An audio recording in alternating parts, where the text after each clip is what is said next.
Hello, welcome to the CMC. My name's Steve Henderson, I'm Director of Manchester Animation Festival, and I'd like to welcome you to this session, Balancing Business and Creative. Today we'll be looking into our crystal ball and uncovering some top takeaways for tomorrow from people who've been there and done that. This is a chance to learn from other people's experience and leap over the challenges that they've faced and explore their own journeys. In this session, we'll be joined by three creative business owners, each with vastly different experiences to share the lessons learnt and the art of balancing business with creative when running an enterprise. A big topic that's already been mentioned a few times here at the CMC, so delighted that you could all join us for this one. So I'm going to get the panelists to introduce themselves, their company, and what they might know them best for. So we'll start with Steph. Hi everyone, I'm Steph Lee. I run Kino Bino. We're an animation studio based in Leicester. We do 2D animation for children, education, and healthcare. So our clients are BBC Education, the NHS, and we also do museum and heritage work as well. Hi, I'm Aline van der Velde and I run Particle 6. We do mostly digital first content. We have a show on Sky Kids called Look See Wow, and we do a lot of BBC Teach stuff.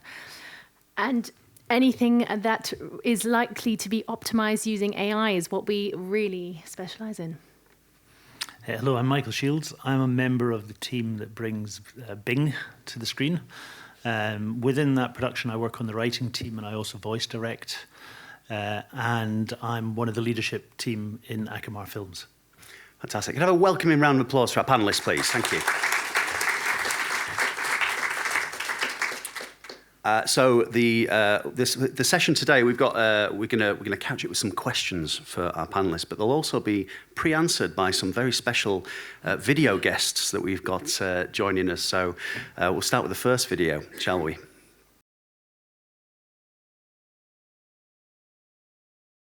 The one thing I wish I knew before I started my business was that the people who buy from you are less interested in what you do, but more interested in why you do it.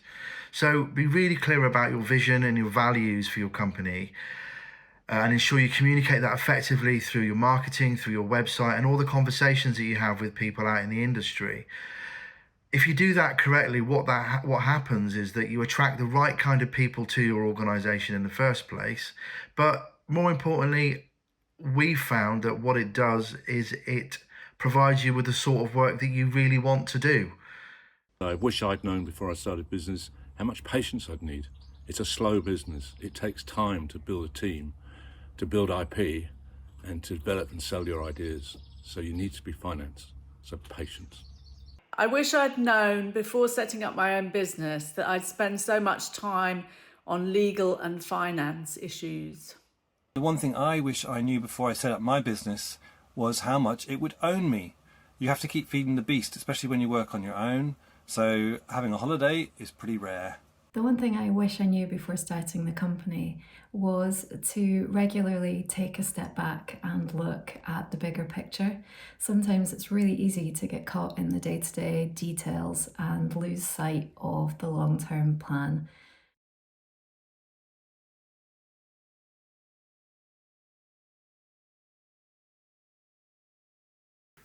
Fantastic. So our friends via video with some thoughts there. I'd like to start with you, Steph.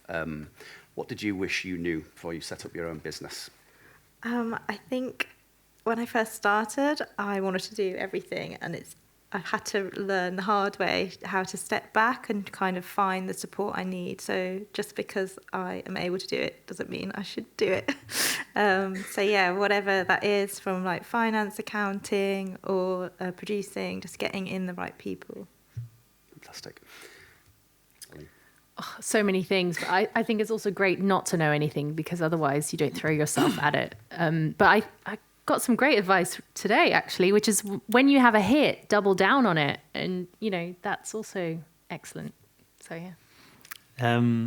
Well, the first thing is, start your new business, you're going to make tons and tons of mistakes. It's part of the territory and there's no way to avoid it. That's just a fact.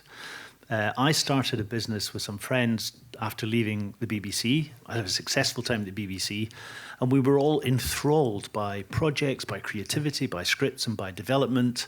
And for the first year, we slightly neglected getting the accounts done on time, structure, all the practical stuff that Ruth was just talking about, and it sort of came back to bite us. So I wish I knew just how important structure was, organisation, being really meticulous about those treasury functions in the company, because they just act as a platform for your creativity. They don't push against it, they enable it.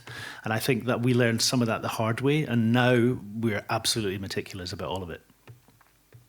I wonder what comes to mind when you hear the word creative. What instantly springs to mind? People might think of, drawing, painting, sculpting, or something like that, but some people might think to the creativity in a well-managed spreadsheet, or balancing the books and things like that. What does creativity mean to you all on the panel? For me personally, so I come from an animation background, so I did illustration and animation at uni, and then I wanted to do that for a job. I wanted to make cartoons and make art. That's why I set up the business. So yeah, for me, that's how I see creativity. But of course, it can go across many roles. Yeah. So for me, it was really about creating characters. I do live action, so it was mostly creating crazy characters and coming up with the idea and then getting it made that I loved. That was the creative process. And I almost built the company so that I would always have a team on hand to create my visions. Obviously, the business then takes it takes over, and that's what you mostly end up doing. But you still get your creative outlet in every single project. So yeah, it's great. I agree with that, actually. I think culture and team are a lot of what creativity depends on. I think if you think of the writing process, idea generation is creative, editing is creative, polishing and killing your babies is creative. I've met loads of people who are creative, who work in finance and work in marketing and work in sales, really highly creative thinkers, and loads of people who work in production who are also creative. So there aren't creative people and non-creative people, in my view. There are people who have real potential to be brought out in all sorts of different ways. And I think if you build the right team and the right people with all the right talents to facilitate creative work, you get the best creativity, whether it's building a spreadsheet or communicating an ad or doing a branding campaign or writing a script. So it's a big subject, that, Steve, for a soundbite. There's no messing around on this panel. No, exactly. No. This is the real stuff. Yeah. Obviously, everyone starts a company differently, and things are completely different depending on when the company started off, and the media landscape changes so much. Do you find yourselves looking at the way things are today and thinking, oh wow, I don't know how I would have been able to set up my company in 2024, or are there universal pieces of advice which you still wish you knew when you set up your company that would be pertinent today? I think if I was setting up today, it'd be completely different, because I wouldn't have to build that team the way I thought I needed. 10 years ago, you really needed a crew and an editor. Whilst now with AI, I think a lot of power will be handed back to the creatives who have an idea, and they'll be able to do it all themselves without the need for that team. So in a way, I think you'll have more power to the creatives. But I think this question's more for you. I think these are really turbulent times. These are really difficult, challenging, turbulent times. We're producing a show right now that addresses sort of 18-month to 4.5-year-olds. Every day in the United Kingdom, on average, there are 2,000 third birthdays. Every day. So that's the opportunity. The audience is there. They're able to access content with this proliferation of devices. If you produce things that meet their needs, they will find you and they will be loyal. And that opportunity hasn't changed. And there's probably more ways to tap into it now. And you would start from a different point if you were starting with the knowledge you have, having made so many mistakes. That's for sure.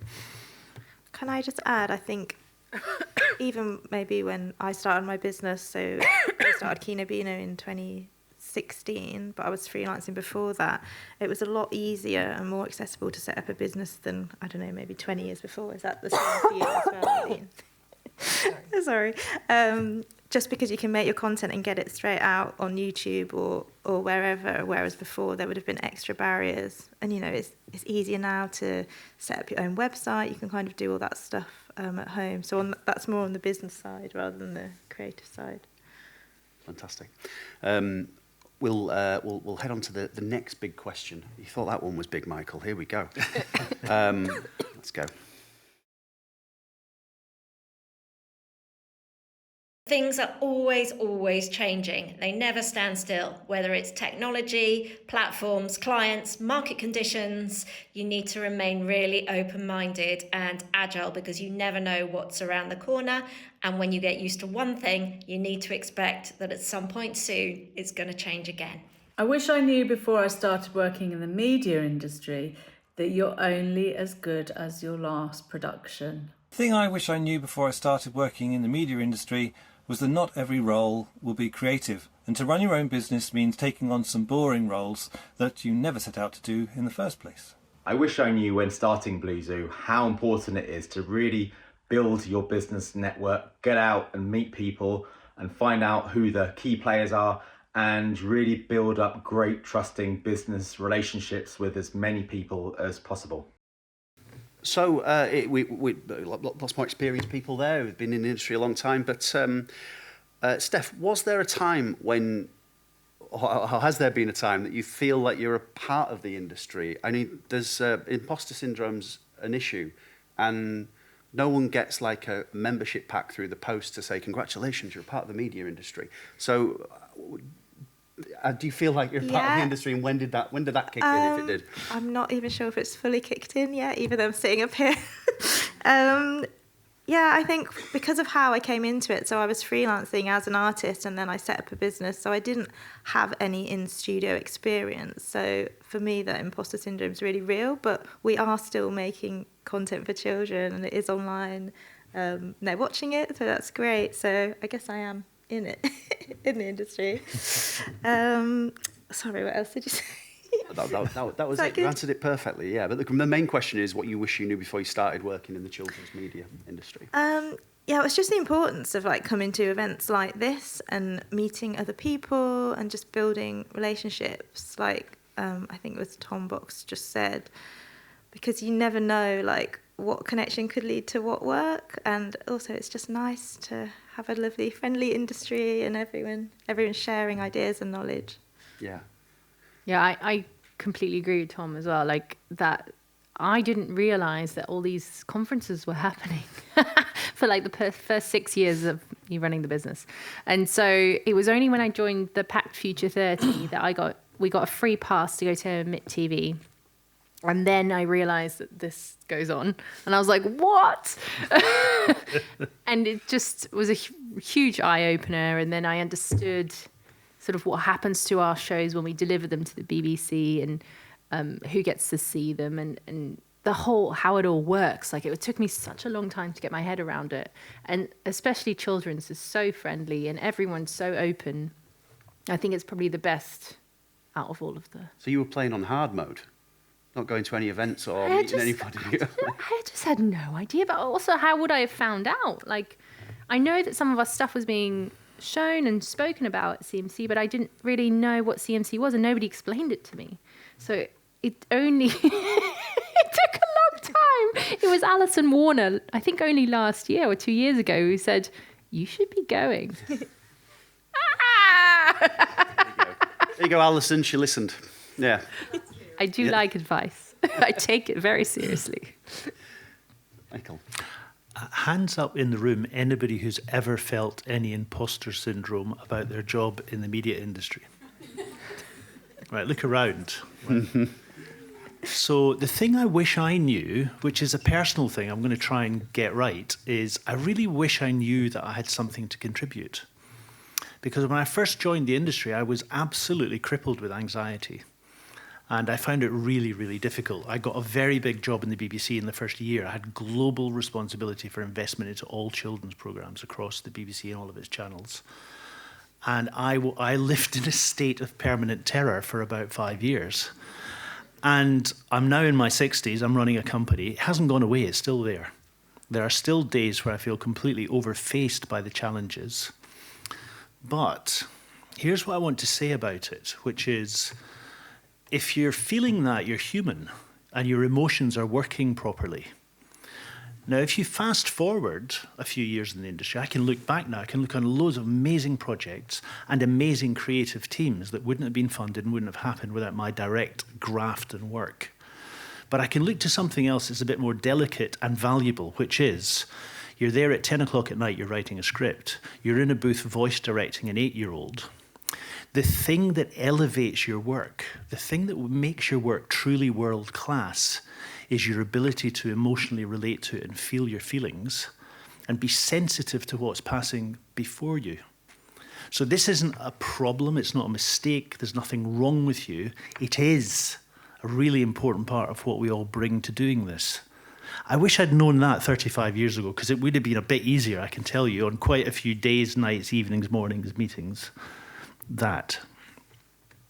But, yeah. No, everyone goes through that imposter syndrome. I mean, I remember I think I cried at Kids Screen once because I was so lonely. But and then someone, lovely person from the BBC came up to me and said, I know exactly how it feels. So everyone goes through it. And I think once you go more often, then you start to recognize people, and then it all becomes so much easier, and just goes away a bit, doesn't it? Is it easier to access people in this day and age than it was when you first started, or when you were first at? I don't want to take you back to that emotional time at Kids Screen, but does it become easier the more that you do and the more that you kind of? Yeah, I think, it's all about knowing people and knowing that actually everyone's really friendly. I think Kids Screen is especially hard because they're all Americans. Yeah, you have to apologise to any Americans in the room, or no? I think we're okay. Did you agree with that, Steph? Is that not about the Americans, about the? I've never been to Kids Screen, so I don't know what it's like. But does it get easier with the more events that you attend and the more kind of? Yeah, definitely, and just like putting yourself out there and forcing yourself to talk to people, even though you're feeling a bit nervous. And you don't have to start big. You don't have to come to CMC and start talking to everyone straight away. You can do like local events as well. I found are like good warm-ups. Yeah. Do you kind of set goals as to who you want to speak to, or is there a game plan? And do you have to be creative in finding your way around events? Is that something? Yeah, you can be. Yeah. I haven't been this time. This time I wanted to just come and connect with everyone and anyone. But yeah, I mean, the delegate list exists for a reason, right? You can do your research and find who you want to connect with and chat to. So, yeah. I was going to ask, does it the more successful that you become with your companies, with the products that you put out there, does it become easier? Does it get any easier working within the children's media industry? Do the doors open? Do the swing open with ease? How would you measure success, perhaps, is probably the question to go with first. I think the way you end up working with commissioners changes over time. So the way I approached a creative project for a commissioner is very different now than 10 years ago. 10 years ago, I would have been so creatively involved and so passionate that I would have, really stood my ground and fought about things. Whilst when you do it more often, you realize actually you are delivering something for that commissioner. They're paying for it. They're in charge. And you are helping them get it to the point that they want it to be. And I think that was a real learning curve for me. And I'm just facilitating that in a way. And yeah, of course you can, but you choose your battles, right? You don't. So yeah, I think I've learned that a lot, and to just be more accommodating, and you're making it for them. It's a service. It's a privilege. Absolutely. That's really good. That's a really good tip. I do think, obviously, as you build up your portfolio and you get more clients, you get more high-profile clients, that, of course, then opens doors for you easier. So just keep pushing away at it. Yeah. Should we go back to that question about a measure of success as well? Because, how would you measure success? Is it through awards? Is it through a satisfied audience? How would you measure success, Michael? I think... In terms of, to link both those questions, as you overcome some challenges, the conveyor belt of life has this dastardly way of delivering another pile of challenges that are bigger than the ones that you had. So you get very comfortable with maybe getting a meeting with the BBC, and then you have a discounted cash flow forecast or a script that you can't wrangle. And I think that the challenge is internal, actually, because it's about your skills and your experience and your ability to deal.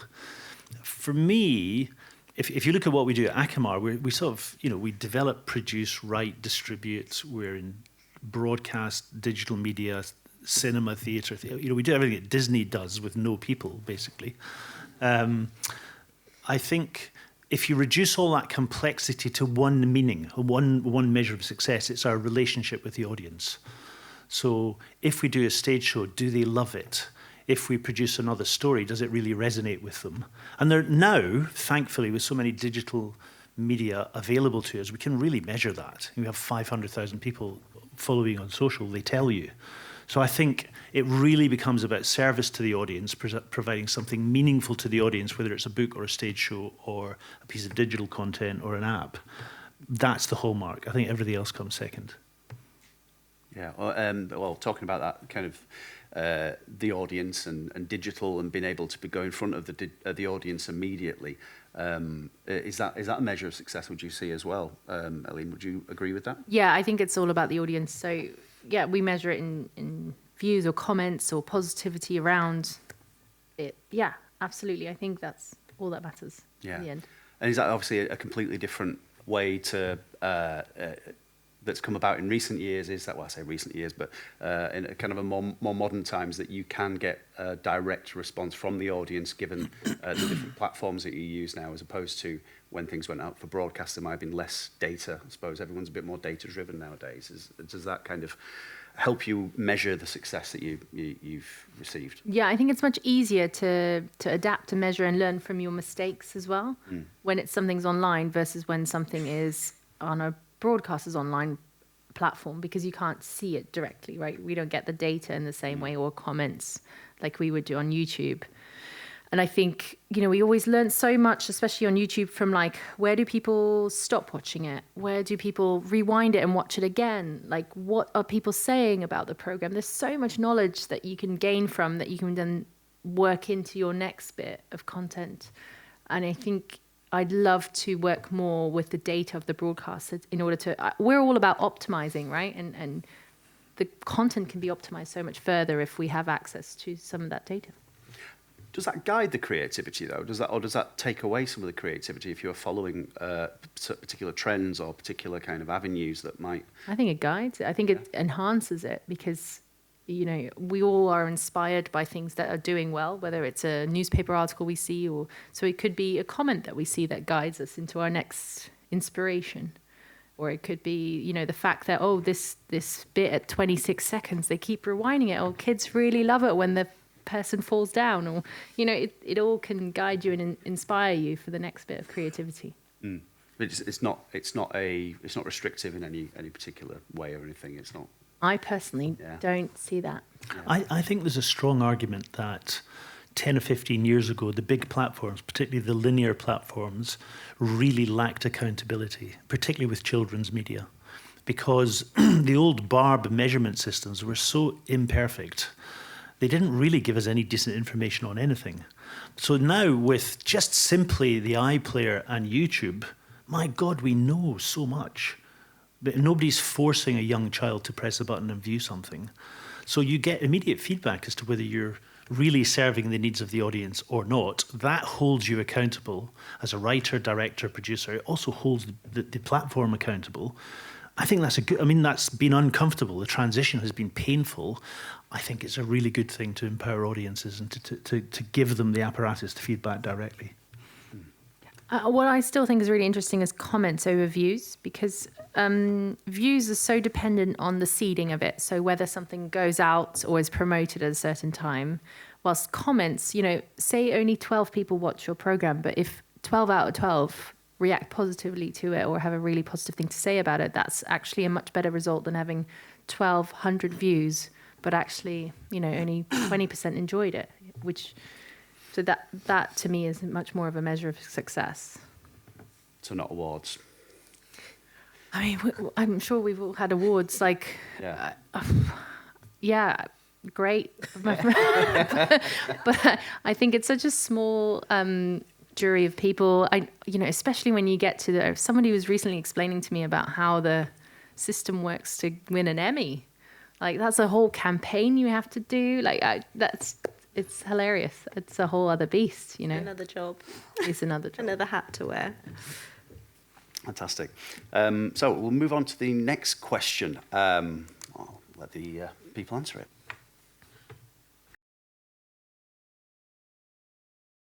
The one thing I wish I knew before I started developing my own IP was that it takes a very long time to get your show greenlit. So when you're picking partners to join you on your journey, really be careful and make sure you find the right kind of people who share the same passion, the patience and the persistence for your idea that you have. It's really important. And also figure out exactly what you are prepared to give up to get your show made. That's really important because you will have to compromise at some point.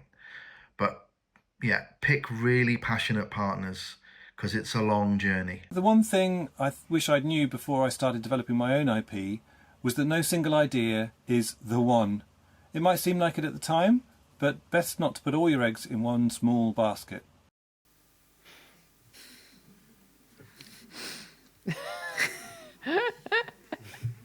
I think I've just failed at that.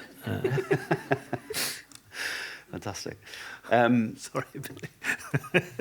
So what did you wish you knew before developing your own IP? We've already touched on this question a little bit, haven't we? We've kind of spoke about how being precious about ideas and things, but what's the major takeaway? What do you wish you knew before developing your own IP, Steph? I think knowing where to go to look for advice and support. Like there's a lot of free content, like free workshops out there that can advise you on like building pitch decks, how best to approach commissioners, and I never knew about any of that. But like Screen Skills is a really good one.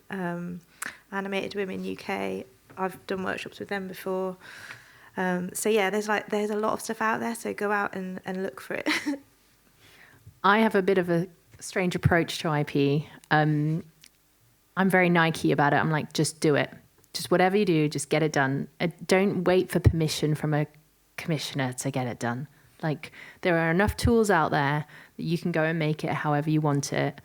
And nothing should stop you right now. Even if it just goes on YouTube, great.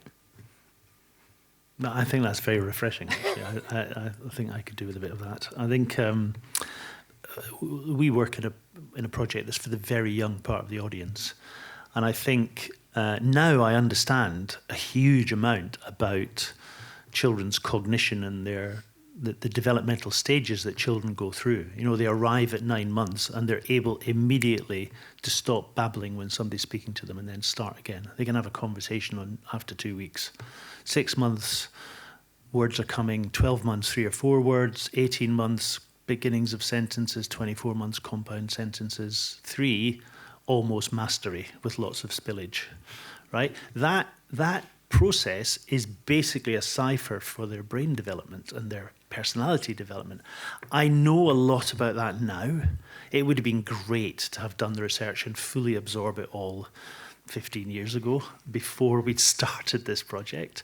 But I think probably one of the reasons we are all drawn creatively to work on projects is because we love learning and we immerse ourselves in these projects because they give us that depth of knowledge that we wouldn't have otherwise. So it would have been great to know a bit more about that up front. Well, that fascinates me. I saw in the notes that you did a lot of research into childhood development and the way that Yes. that young audiences interact with the screen and things like that. I did a little bit myself as well with the and the books were a little bit. I found it interesting because I had I still do a nephew at the time. He's 12 now, but it was at the age where I was reading the books, and he contradicted a lot of it.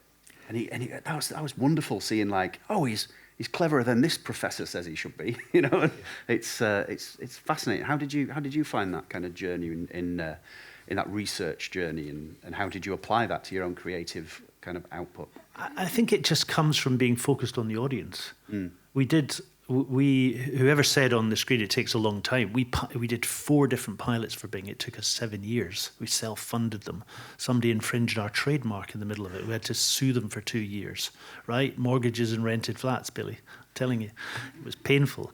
But that gestation period allowed us to learn much, much more about the audience. That spoke to our pace, our choice of language, the way we did dialogue, pronunciation. I suspect that that's an iterative process, that you just immerse yourself creatively and you learn and you make mistakes and you refine it as you go. Sorry, that's a very rambly answer, but it was that. I just want to correct that I didn't mean put your mortgage into making it for YouTube. I meant, save like a couple of grand and make it. We are going to be talking about broadcasters in a second, but at the moment we're in this space where we're talking about developing the IP ahead of meeting the broadcasters. But the world's kind of merged slightly with the project you've been working on recently, Steph. You just finished a Kickstarter campaign. Not Kickstarter. It's a crowdfunder. Actually, what's the word? Kickstarter is like it's becoming the brand name of the what you've actually done. But crowdfunding campaign. Can you tell us about the project as well, so people are aware of it, and then tell us about that particular journey. Yeah, so I'm making a short film. It's about hoarding disorder, and it looks at how hoarding impacts a mother-daughter relationship. So yeah, it's a bit of a passion project, and it's we've got some funding. We had some BFI funding, BFI Network Midlands, and we've had to launch this crowdfunder to kind of get it finished. And I think what you were talking about, like, you don't want to give up your mortgage to make your project. That's what happened. So that's why we're trying to raise the funds. But yeah, it's been a really interesting journey, trying to reach out to like lots of different funders and looking for money from all different pots that might be interested in the topic of the film. So there are ways to like do your passion projects. It's just a lot of hard work, and you've got to be ready to put in the hours. I mean, if you were to speak to yourself whenever this started, what advice would you be giving yourself now? So many things. Yeah.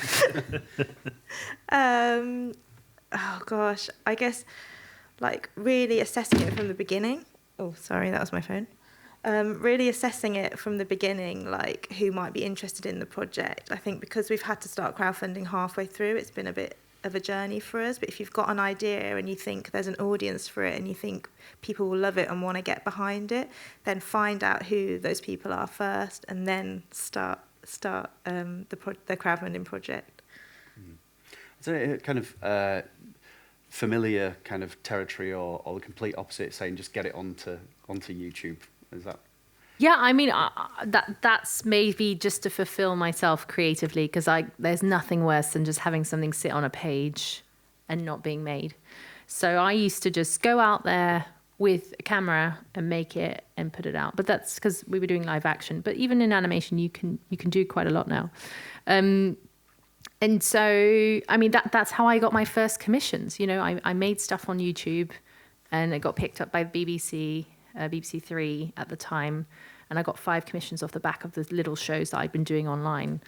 And even then later, I would say to the commissioner, look, I think we should do a video about the gender bias riddle. And they would say, not sure about it. And then I'd make it, and then they'd want it afterwards. So, I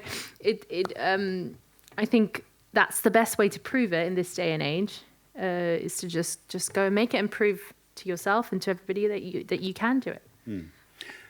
Sorry. I was just going to add something. I think it's important to say, like, you have to look at your position and where you are now as well. So, like, make the most of the opportunities you have now. So, if I'd done things a bit differently back when I just graduated and I lived at home, I probably would have spent more time developing my own projects, because I had the time and I didn't have the financial strain that you get when you have a mortgage or you have kids.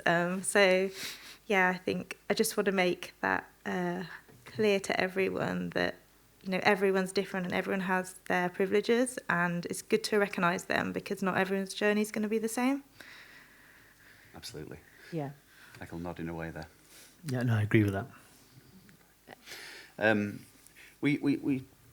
You spoke about getting things made. I've heard a lot of people discuss the fact that this kind of development process and people making stuff is becoming less of a back and forth conversation. We will go on to broadcasters, and the development process become more like creating a catalogue. You're doing a lot. You can no longer go and there's less trust for creatives to have the ideas. That people are expecting a lot more, and obviously with the advent of AI, people are able to construct something that's a reasonable amount of the way there without having to trust the creatives to go on that journey and to create something that didn't exist ahead of time. People, do you find that that's happening when in the development landscape? There's less room for creativity? The risk, people don't want to take the risk, but actually I think commissioners should start commissioning earlier, because the risk is that someone will go away and make it themselves, and actually they don't need the broadcaster as much anymore because they could just put it out themselves or anywhere digitally. So actually I think the commissioners should start as soon as they hear of any snippet of an idea being like, oh, stop, I'm in, before it gets made.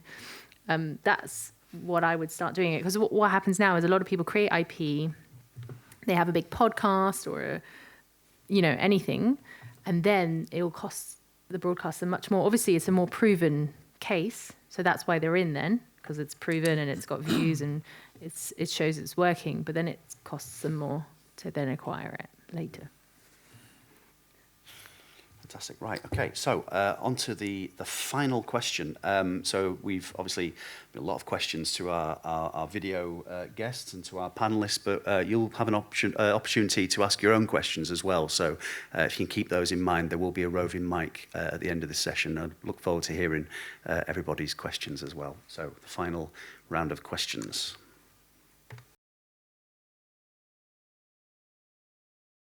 Something that I wish I knew before I first pitched to a broadcaster is that they're busy, you're busy, and they won't know your materials in the same way that you do. So you need to be really concise, to the point, and to remember that pitching is just telling a story. And as media makers, that's something that we're all supposed to be good at. So use your best storytelling powers. I wish I knew before I pitched my first idea to a broadcaster is what they might want. Research your broadcaster or platform or buyer. It's important that they understand that you know what you are talking about and why your show might fit. So research their output. I wish I'd known before I pitched to a certain broadcaster that they already had a dog show. Always worth checking out what's on the channel first. The one thing I wish I knew before I pitched my idea to broadcasters is that each one is different, and you can't expect to pitch the same idea to everybody and get the same result. The one thing I wish I knew before I pitched to a broadcaster was to do my research. Every channel has its own feel and its own energy, and I've more than once pitched a show that absolutely was not for that broadcaster, and it was a waste of both my time and theirs. So do your research.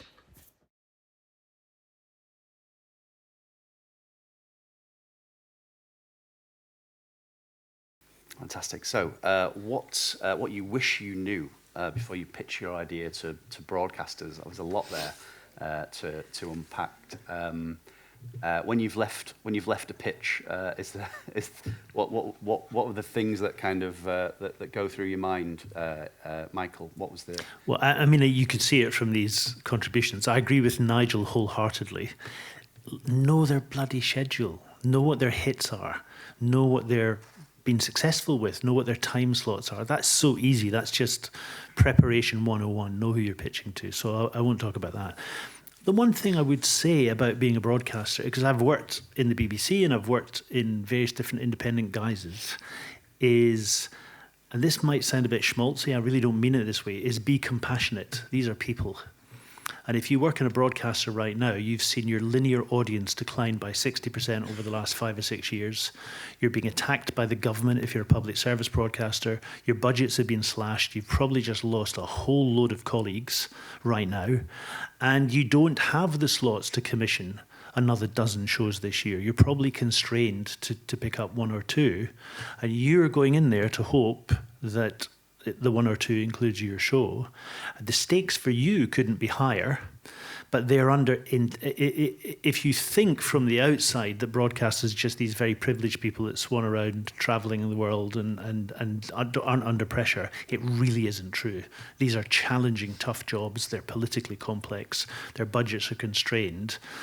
And I think all you can do is do your best to prepare your content right to the top of your abilities, get your storytelling straight, get your pitch straight, practice it, rehearse it, role play it with your team, and then go and pitch it. And that still doesn't guarantee success, but you can't guarantee success. So know your customer, 101, and just remember that they're people, and also deal with them as people. Explain why it moves you, why it's an emotionally appealing, meaningful thing for you to want to do this, and see if you can get them to feel the same way. Yeah, I think I usually just see it as like, how can I help them? You know, that's the main thing. It's like, how can I help this commissioner, and if I can be of a service. And Steph, your own experiences pitching? So we're still quite new to the whole pitching thing, but I have learned like there are certain commissioners will have slots of like certain criteria that they want to fill. So I will say make sure you go to all the commissioner conversations that are happening here, where it will be really clear what they need. That's all I have to say. Yeah. There's no kind of like it's not a box ticking exercise, is it? Or is it? What's the... Sometimes, so we've done a lot of pitches for BBC Education, and some of our early pitch documents maybe didn't hit all the things they needed. So they just like to see that you as a business are doing things that are like good for the planet, or good for diversity and inclusion. And even if you're doing those things, I think you just need to tell them. Just remember to tell them. Because that was some feedback we had really early on, because we just weren't putting it in our pictures. We were just putting in, the idea for the films themselves. Is that becoming something that would never have been asked for 10 years ago, 20 years ago, and now it's important that the people that they're working with are ethical, or are, looking after their staff, and everyone gets a weekend and things like that? I don't know what they were asking for Right. 10, 20 years ago. But in the tender process, it's Yeah. much more box ticking than in the open commission. Yeah. Yeah, and it's just, now we've just got a part of our pitch deck just covers all that stuff, just so they know, because they don't know you. Like, you're just coming to them, and they've probably seen like dozens of people, and they just need that information there in front of them when they're making the decisions. Mm. And although you can stick stuff on YouTube, like it's easy, obviously, but although you can put things on different platforms now, as opposed to that kind of pitching process, it's still a very important part of the creative journey, and being able to have that conversation. Is it a completely different arena?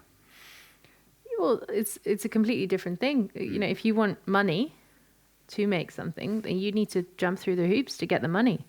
If you're just going to make it for yourself and pop it on YouTube, just do that.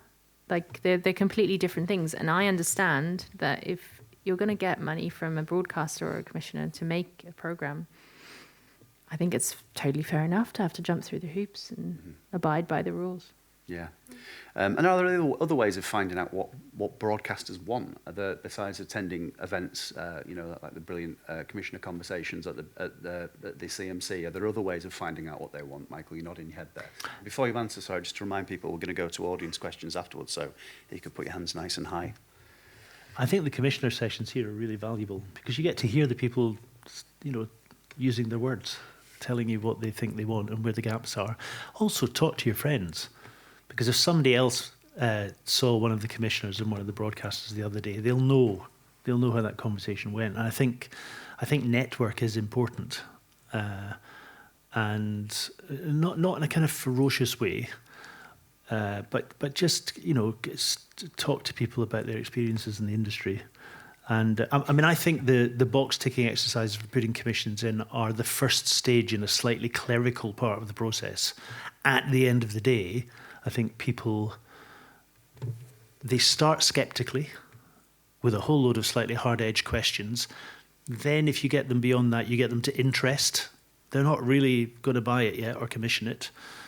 If you can really get them to feel moved by what you're doing and how meaningful it is, you'll get to some desire to do something. You're still not there.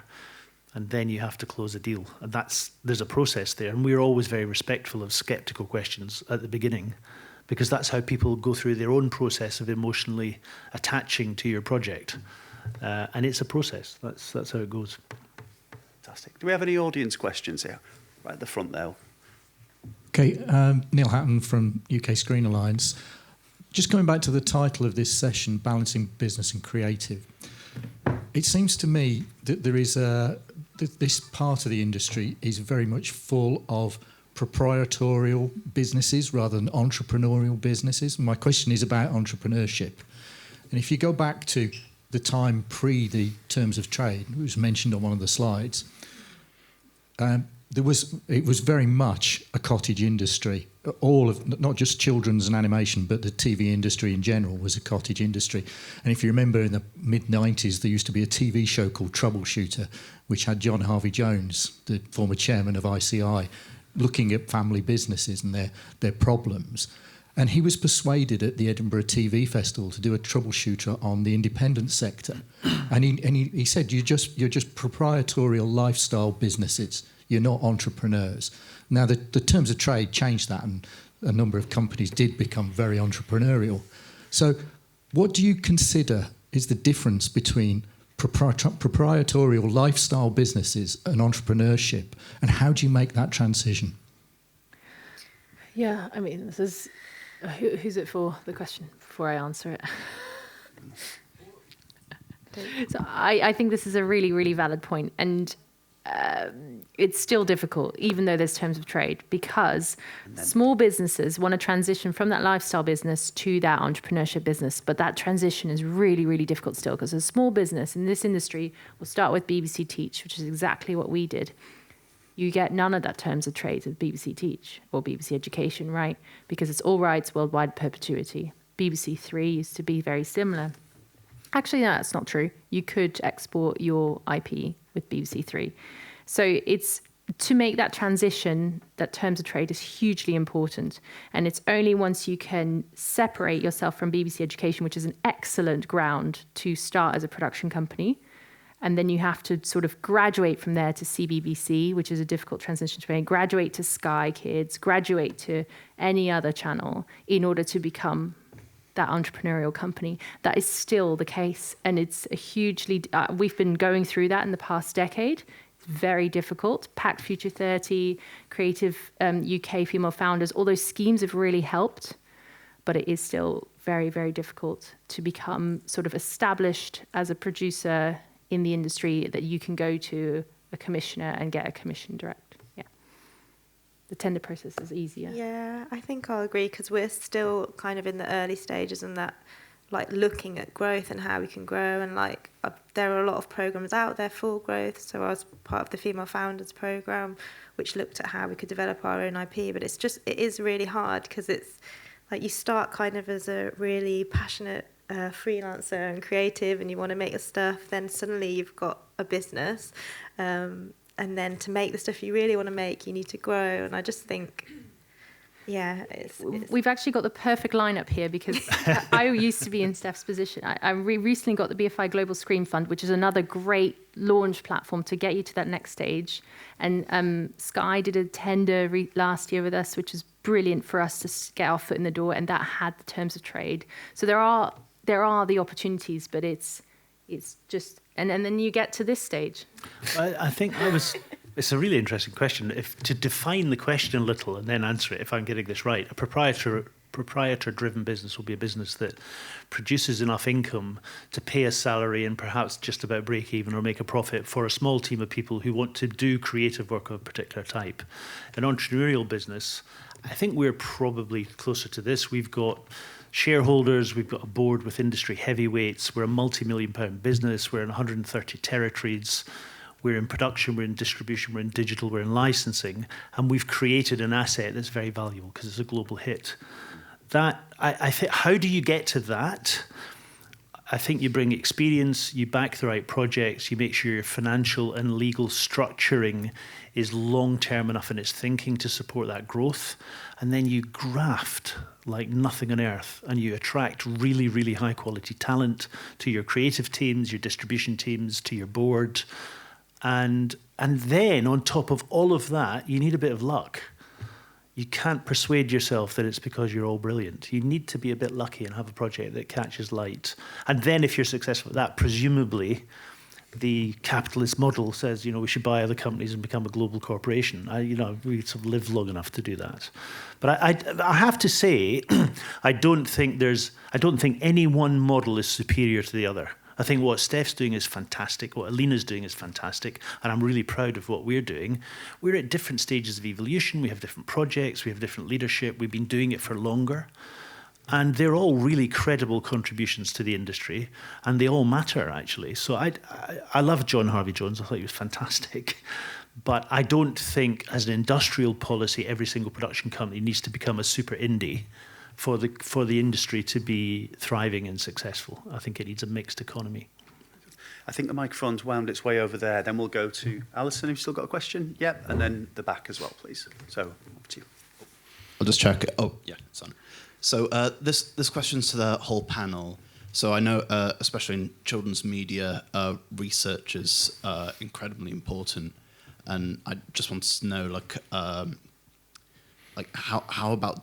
how do you go about doing that research? Do you reach out to consultants or people who research that field, and also how long of a process is that before you say pitch or start production on a project? I think it depends on the audience you're researching, I think. I mean, we want to do a lot of preschool content. I'm really lucky because I have a preschooler at home. So we watch a lot of CBeebies. But I guess, I mean, as we're so small, we've never hired a specialist consultant to do the research for us. But I guess if you've got a niche or a niche topic, you might need that. I don't know if you've got anything helpful to add. Well, I think YouTube is a brilliant platform to look at trends. And we saw last year that ASMR was doing really well, and so we created this show for Sky Kids using ASMR, which became Luxie Wow. It's brilliant because you've got a captive audience. There's lots of stuff being thrown out there. You can sort of see what does well. It's interesting. But yeah, I mean, obviously there are brilliant people out there who can do, research for you and give you data and stuff. And I think all that stuff's very valid.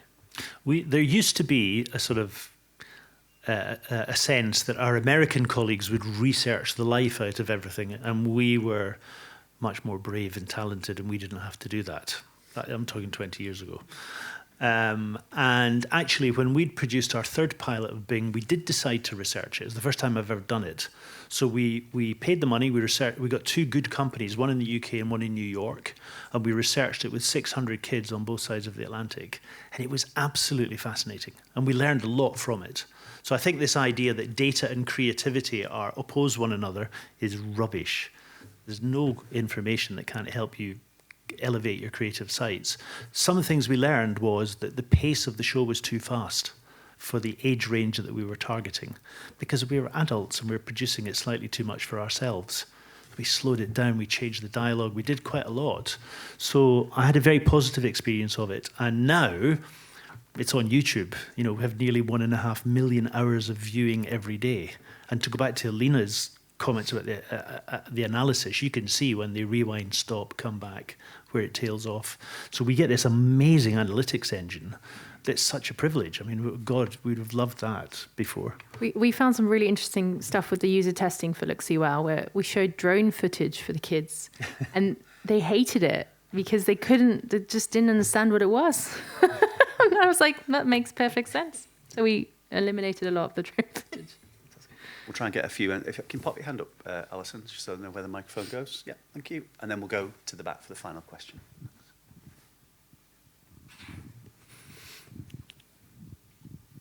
Hi there. There's some fantastic insights that you've provided. And when we think about balancing business with creative, we've talked about building the business, and we've also talked about, how you approach commissioners, pitching process, things like that. But just thinking, and as I say, this is a big topic, maybe Michael, in your past experience, you can talk more to this, about collaboration with other production companies, whether it's within the UK or externally, but looking at co-productions. Any hints or tips to the audience? But I guess that's got to be a quick one. Creative commercial. Our mantra at Akamar is creatively led, commercially driven. It's a dual key system, and we want both to be activated because then we're going to be successful. But creatively led comes first. We have a long-term relationship with Brown Bag Films in Dublin, and honestly, they're like family. And just like family, we squabble, we don't agree on everything. But if we produce another season of Bing, people come back on board that have been the heads of department for 12, 14 years. I think if you're setting up a company, if you're saying a co-production, somebody said, I think, in one of the things, you need to find partners where your values are aligned and where you really buy into the meaning of what you're doing together. My first experience leaving the BBC, I set up a company with friends, and the shareholders had completely divergent interests. And after a while, it pulled the company apart. And I was overconfident and naive, and I didn't see it clearly. So really make sure your partners pass the smell test, and they really do align with you, and they're not just doing it to get into another commission, because you're going to live. It's just kind of a marriage. You're going to live with that for a long time, and it makes a difference. The quality of the people, how compatible they are with you, really can affect your life positively or otherwise. Fantastic. And then we'll go question about that. So I'm in my second year of study of animation. I'm currently doing a placement year, and one of the things that I wanted to get into was start my own business, to start making my own passion projects. Currently, they give me a bit of funding to start my own business and sell products that way, help support the funding. But do you know any advice that you'd give for a startup student who wants to kind of get into making their own animation business and to get onto that side with like very little budget and like not as much experience into getting into animation? I think like Aline was saying, you've just got to do it, and you've just got to go for it. I think surround yourself with people who can help you and lift you up, whether it's like your classmates. I did a project really early on. I think I just graduated, and I was trying to make a short film, and everyone who helped me work on that project was from my network, from uni, and just from events like animation festivals I've been to. So just get yourself out there and meet as many people as possible, and they'll can kind of assist you, I think, in lifting you up. Do you have anything to add? Well, that perfectly cues up the slide as if that was a pre-prepared question. But these are pre-prepared slides which will help. So fantastic resources here, obviously. Yeah. Oh, yeah. Wow. Yeah. Oh. Well, I was going to say to the lady at the back, Animation UK, I think would be well worth contacting. Kate O'Connor, who runs that, is really accessible. She's terrific. Her job is to support the animation industry, and I'm sure she'll have live resources and people to help if you want to start something up from scratch. I would definitely knock on her door. Absolutely. There's obviously resources here, skills and training, use the screen skills courses, obviously business support from the Indie Growth Lab. There's podcasts and videos, the Festivus podcast directories there. I wouldn't recommend that squiggly podcast in the middle there. That's a lot of rubbish. But trade organisations, as discussed as well, and creative enterprise schemes as well. There's a few here. Obviously, the Film and TV Charity, they have a few grants of 10k for individuals and 25k for groups. And Creative UK obviously have 3 schemes. We've got mentorship, business skills development, and business builder grants. And obviously the Children's Media Conference YouTube channel is exactly where you want to go for to review past panels and things like that, full of fantastic resources there as well. And if you're a fan of QR codes, Yeah, there you go. So some easy access there to those websites. If all the phones are coming out now, it's fantastic. We duck. Yeah. Fantastic. Well, what a great question to end on. I'm sorry we didn't have slides for every question. We weren't that well prepared, but 1 out of 4 isn't bad. Thank you all very much for taking part. Let's thank our video panelists, John Mason, Sue-Ann Rochester, Billy McQueen, Juliet Zabar, Tom Box, Steve Smith, Ruth Fielding, and Nigel Pickard. And thanks to this event's producer, Juliet Zabar, and executive producer and producer Kate Dixon, for wrangling us all together to have this fantastic conversation as well. And I'd like to thank our panelists, Steph Lee, Elaine van der Vellen, and Michael Shields. Can I have a huge round of applause for our panelists, please? Thank you.